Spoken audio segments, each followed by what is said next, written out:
நான் ஏரிக்கரமிலிருந்து 8 திசை பார்த்தேன் எதிலும் காத்திருந்தேன் காணல மணியது 8 ஆன பின் ஊரடங்கி போன பின் சோறு தண்ணி வேணும் இன்னும் தோணல என் மாங்க பாட்டை கேட்டு காத்து ஓடி வந்து உடாக போக வேணும் மக்களையிலே நான் உண்டான ஆசைகளை உள்ளூர பூட்டி வச்சு முத்தையிலே வாழுறேன் இக்கரை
காணல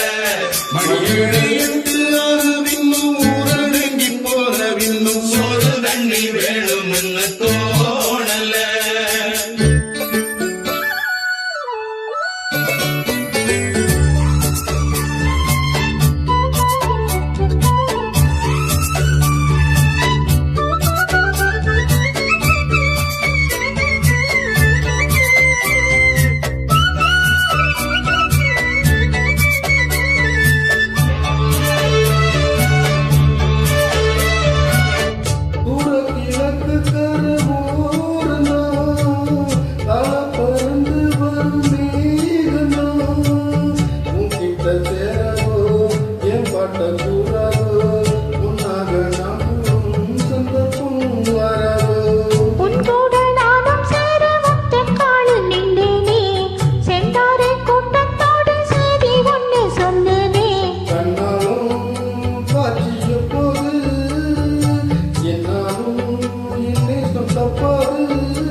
நான் ஏரிக்கரமிலிருந்து